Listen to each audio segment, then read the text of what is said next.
शिवाय नमस्तुभ्य मैत्रिणींनो, मी आहे अंजली कुंभार. माझ्या यूट्यूब चॅनलवर तुम्हा सर्वांची खूप खूप स्वागत. तर आज बनवणार मस्त अशी शेवगा बटाटा आणि वाटाण्याची मिक्स भाजी. अगदी कमी साहित्यात बनवणार आहोत.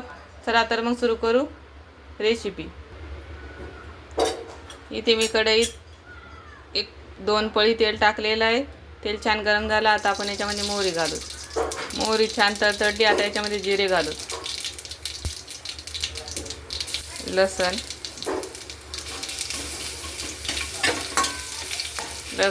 परतून घेऊ. आता याच्यामध्ये कढीपत्ता घालू.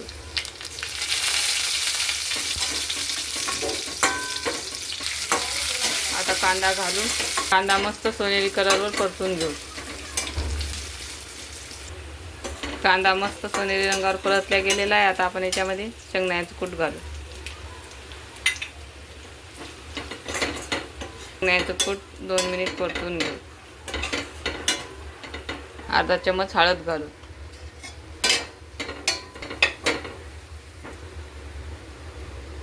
लाल तिखट. सर्व मसाले परतून घ्यायचे. कांदा लसूण मसाला 1 चमच. मसाले परतले गेलेत. आता याच्यामध्ये बटाटा घालू. त्याला मस्त परतून घेऊ.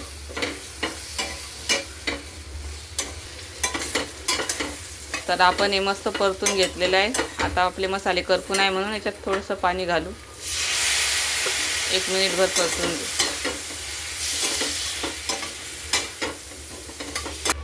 तर बघू शकता शेंगा बटाटा वाटाणे मस्त मसाल्यामध्ये परतल्या गेलेली आहे. आता याच्यामध्ये चवीपुरतं मीठ घालू. मिक्स करून घेऊ. आता याच्यामध्ये गरम पाणी घालू शिजायपुरतं. तुम्हाला पातळ घट्ट कितपत पाहिजे त्यानुसार तुम्ही पाणी घालू शकता. आता भाजीला छान उकळी येऊ देऊ. भाजीला मस्त उकळी फुटलेली आहे. आता आपण याला झाकून ठेवू मऊ होईपर्यंत. तर 10 मिनिटं आपण छान वाफ दिलेली आहे. आता चेक करू भाजी शिजली का. तर मस्त रंग आलेला आहे भाजीला. तर आपण चेक करूच झालेत का बटाटे शेंगा मस्त मऊ झालेले आहेत. आता आपण याच्यामध्ये कोथिंबीर टाकू. तर बघू शकता किती मस्त कलर आलेला आहे भाजीला. आता आपण गॅस बंद करू.